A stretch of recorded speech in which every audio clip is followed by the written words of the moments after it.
Ipapakita ko lang sa inyo yung Daytona switch natin. Ito yung genuine, original na Daytona na nakukuha natin sa mga supplier natin. So, ito yung pang kaliwa, yung pot type. Ito yung merong provision para sa MDL, tsaka mayroon siyang passing. Ito naman yung kanan, ito yung merong starter, tapos ito yung merong hazard, and then yung merong idle. So, sa icon ng Daytona, ayan yung nakikita natin. Pero yung function niya, gagayahin lang natin kung ano yung function ng motor na papalitan natin ng switch. For example, ito, switch ng ADB 160 pang kaliwa. Ito yung high ng headlight niya. Ito yung horn.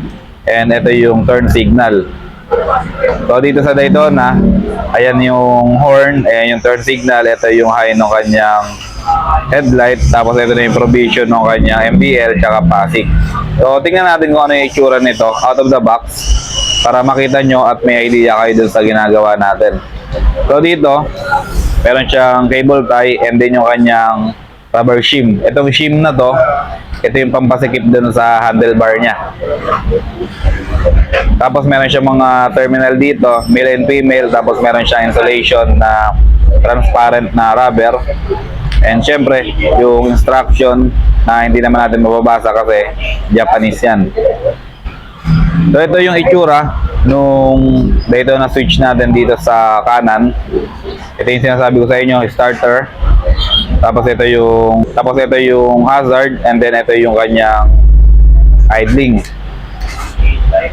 Tapos ang itsura niya dito, ganyan. Ayan, nakikita niya wala siyang abang para sa brake switch. Dire-diretso lang yung insulation niya. Tapos dito sa dulo, ayan, puro wire lang, walang terminal. Kaya ibang modify pa talaga natin to. So ang mangyayari nito, ganito. Ito yung original Daytona switch din. Wala namang pinagkaiba yan. Yan pa rin naman yon. Ang ginawa lang natin dito, binago natin yung insulation. Nilagyan natin ng magandang braids, nylon, tapos naka end-to-end, naka shrinkable tube yan. Ayan. Tapos makikita nyo dito sa dulo, meron na siyang abang para dun sa kanyang brake switch. Tapos dito sa pinakadulo rin, nakikita nyo meron na siyang terminal. So ito yung mga pinagkaiba niya. Yung end niya, naka-terminal na, plug and play para sa PCX, ADB. Tapos meron din tayong available niyan para sa NMAX and Aerox version 2. So ito yung pang kanan. Dito naman tayo sa pang kaliwa. Ito naman yung kaliwa natin. Nakikita nyo, meron na siyang mga terminal dito pero hindi siya applicable sa motor na paglalagyan natin. For example, maglalagay tayo nito sa ADB 160 or PCX 160 or kahit NMAX or Aerox, hindi siya pwede. So ito, tatanggalin natin itong mga to kasi useless naman to, hindi natin siya magagamit. Ganon din dito sa ilalim, wala rin siyang abang para sa brake switch and wala rin siyang abang para dun sa starter switch natin. And kung nakikita nyo, generic lang yung balot, rubber na insulation, tapos nakikita nyo kulukulubot.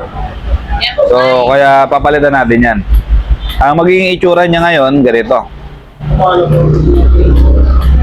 Meron na siya ditong abang para sa brake switch. And yung starter switch niya, inactivate na natin kasi nagpalit na siya ng brake system. Hindi na yung original na brake system yung gamit niya, kaya hindi na natin kailangan ng starter switch. Pero nandyan pa rin naman siya. Kaya nakikita nyo, naka-shrinkable tube siya. And then naka-braids na rin yan.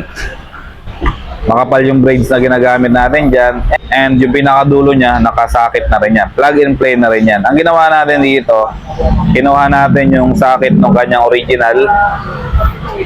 Ayan. Nakikita nyo, wala na yung sakit niya dito. Nilipat natin dito. So, color coded pa rin yung pinakasakit niya. Ayan yung red, ayan yung white. Tapos ito yung another white na apatan. And then ito, meron tayo dito extension. Ito naman yung para dun sa kanyang MDL and passing. So, lalagyan pa natin to ng terminal mamaya kasi wala pa siyang terminal. Ayan yung itsura niya. End to end, naka-shrinkable tube siya. Tapos ang ganda ng balot natin, naka-braids na rin yan. Okay, so ito, i-install na natin to.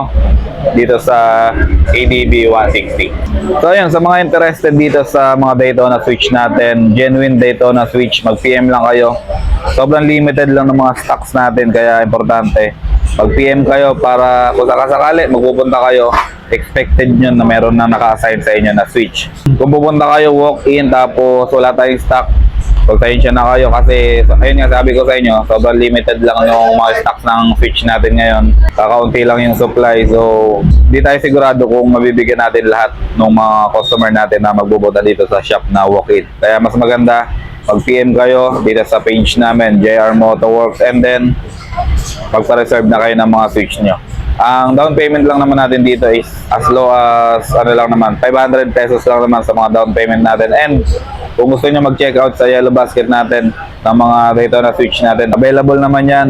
Check nyo na lang yung mga Yellow Basket natin and then yung mga link natin na nandiyan sa comment section or sa baba ng video na to.